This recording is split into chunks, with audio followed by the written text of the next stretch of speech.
Shadowverse. Greetings, I'm Shad, and I'm living one of my lifelong dreams at the moment, being able to visit real historical castles here in Britain. Now, specifically, I'm in Wales at Chepstow Castle. And with Chepstow Castle, there is a mystery, an odd thing about this castle specifically that I want to answer in this video.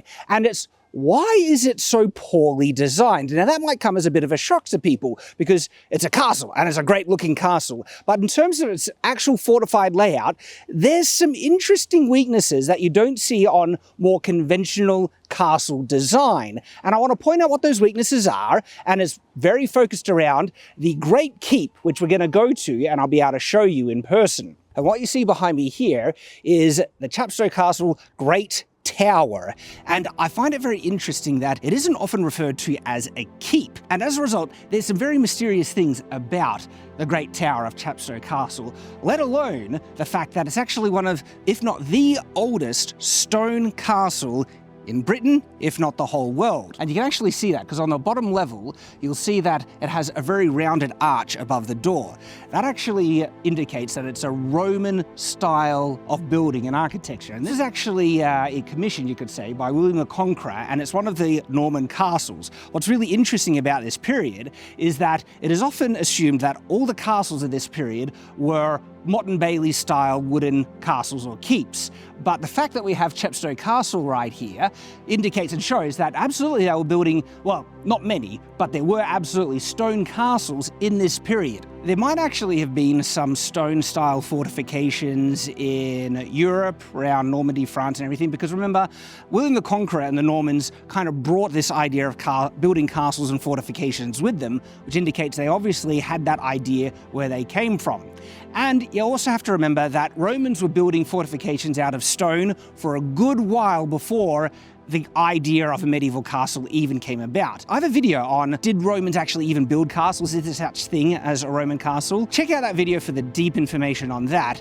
To give you the quick answer here, they were building fortifications, so definitely military forts, and a lot of those military forts were then repurposed into castles later on.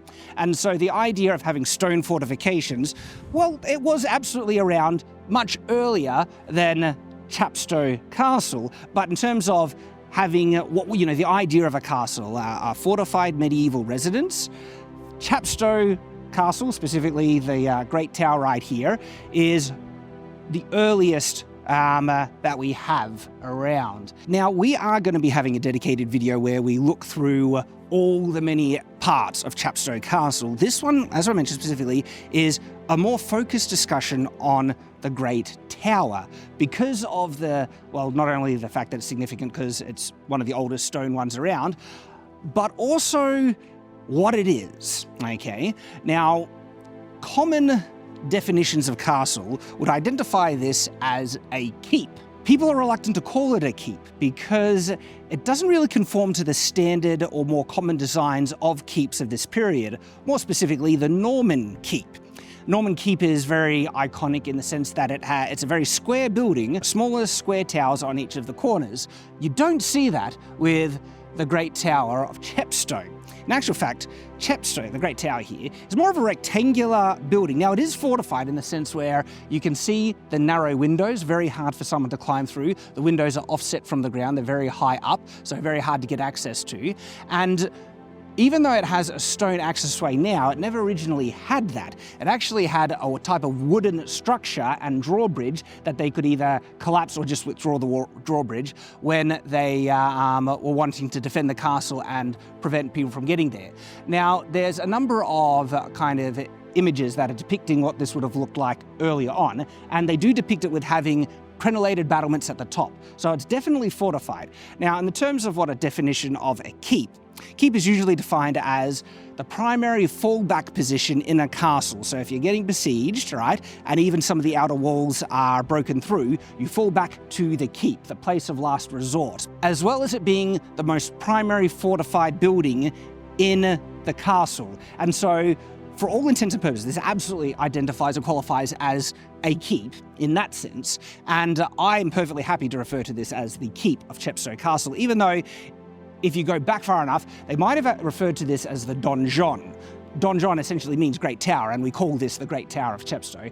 And so with the evolution of language, keep has kind of change its meaning, because we see in castles, especially in the Germanic regions, almost a separation in castle design where you had a primary fortified residence, and then you also had a primary fortified tower which was separated from it. And so in the definitions that we use more modern day, and I like these because it gives us a more kind of distinct way to identify certain parts of castles, to have keep as a separate definition to donjon, whereas right back here in the period, this is probably would have been just called the donjon.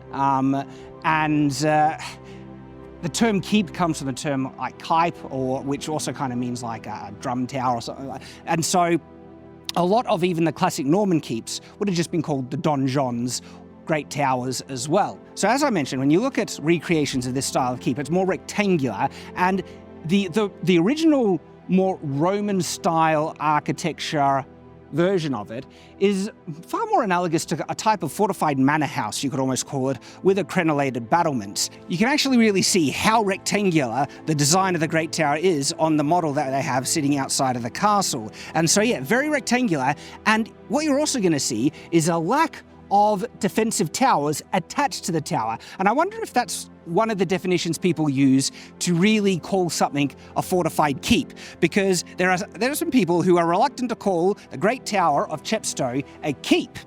I think it does qualify for the definition of keep mostly, yet there are some things that doesn't work well, like the primary fallback position. You wouldn't want to fall back to this tower right here because of how vulnerable it is in a dedicated siege. So in that sense, maybe you wouldn't want to call it a keep.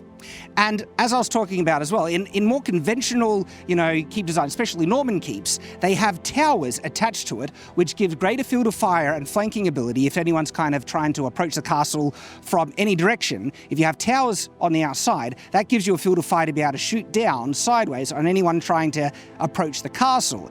But that's completely absent on the Great Tower. It does make sense though, because remember, this was built, one of the earliest stone castles that was built, and it's following more conventional Roman style fortifications.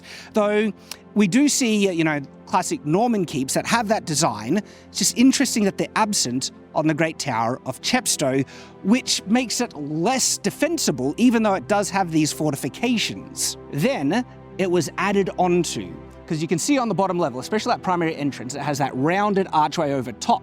And once we go in, you'll see some rounded archways as well. Those are Roman-style archways, which is accurate to the period when the keep was first built, which was in the 11th century, where stone structures, and this goes in line with a lot of the Norman-style keeps, were more Roman-esque in terms of their design, less Gothic. The primary defining thing between Roman-esque style architecture and Gothic style is pointed archways. And as soon as you go higher up, you actually see those pointed archways on windows, smaller windows, so the more narrow ones, and you'll see pointed archways higher up on the side as well. The reason why those are Gothic as opposed to the Roman-style arches underneath is that this keep was actually added upon after it was first built, and then they added more levels on top. And when they added more levels on top, they built in the more contemporary architectural styles when those other stages were built. And so the second layer and third layer are actually Gothic style, not Roman style. And so there's like a layer of history that you see as the keep goes up, which is really, really intriguing. Something that also is really this is where we get to a bit of a mystery aspect of Chepstow Castle. Because it's not necessarily the most effectively designed castle and fortified castle of the medieval period. There are flaws in its defensive layouts. One of the key things that you want to do when you position a keep within a castle is have it as the primary fallback position, which means having it kind of either surrounded by, the curtain wall, and not have the curtain wall attached or butting up right next to the keep itself. And so having the keep right on the edge of the castle where there's no outer wall layer of defense on top of it is actually a bit of a defensive weakness. There are some times in which a keep is actually attached to the outer wall, but it's usually positioned far more advantageously. For instance, if a castle is sitting on a cliffside, right? It makes perfect sense to put the keep right at the furthest back part of the castle near the cliffside where no one can really approach. And then the outer wall would usually connect to the keep and it would be linked to the outer wall in that way. The thing is though, Chepstow, the location here, doesn't really allow that. It's a bit too narrow, right where the keep is located. And so even though it's butting up against the cliffside here, the outer wall connects to it right on the other side. And so the keep is sitting right in the middle of the two primary baileys on either end, which makes it far more vulnerable than a lot of other conventional castle design and military doctrine of the period as to the defensible layout that you would want for medieval castles. Why did they do that? It's actually because, and here's a bit of the mystery, is that Chepstow Castle was built in stages, and one of the first things that was built was only the Great Tower. And it probably had some fortification, maybe a wooden barrier, wooden wall, upgraded to a stone wall, even in the earlier times. But the bailey I'm standing in right now used to be the primary bailey of Chepstow Castle, and the secondary bailey that you walk through to get to this location was added onto later on. But what's really interesting, if you wanted to build a single fortified building, the best place that you would put it is actually right where the Great Tower is standing. And for this reason, right? If you wanted to put a castle on a hill, okay, you want the access to that castle to be as difficult as possible. And that means you don't want flat area on either side that would give any enemy purchase to try and get up to where they can then set up siege ladders and attack. And so to the location then, you would want to put on the most narrow part of the cliff, which gives least surface area for any enemy to surround it. And that's exactly what they did with the Great Keep. It is on the most narrow point of the cliffside that we're standing on right here, which is perfectly positioned for a single fortified building. But as soon as you start to add additional walls on either side, that's where it's like, it's not in the best location, because if they knew that they had the luxury of building walls with the keep when they first built it, they might have actually put it a bit further down where there was a bit more surface area to allow the wall to then protect the keep on top of it. But because again, it wasn't built with a wall originally, it was just this fortified tower by itself, that is actually the best location for it. It's just later when they add the walls to it, it becomes one of the worst locations for a keep in a fortified castle, and it becomes one of the more vulnerable parts of a castle, which is not what you want for a keep. You want the keep to actually be the most fortified and protected fallback position. And this is why Chepstow Castle is considered to have one of the poorer layouts in its defensibility and not considered a particularly great defensible castle. Now, it's still a castle. It'll still definitely protect the people and residents who live in it. It's just nowhere near as good as many other castle designs that we see throughout the medieval period. So in terms of better than nothing, trust me, there are actually even worse castles than Chepstow Castle, right? And it's really intriguing to realize the way that it was designed is a direct byproduct of the fact that it was built in stages. And the original position where it was just a building was the best location when it was first built. Fascinating stuff, isn't it? So that's actually the mystery of the Great Tower of Chepstow Castle, and explains why Chepstow Castle overall has a pretty poor design and layout, but originally it was because it was the best location for the Great Keep, and I find that really fascinating. And so we have more videos where we're going to be exploring Chepstow Castle, the ins and outs, everything. This is the more focused discussion on one of the most fascinating parts of this castle, the Great Tower right there. And so I hope to see you on those other videos, because we're going to be making a couple. I look forward to seeing you there, and until that time, farewell.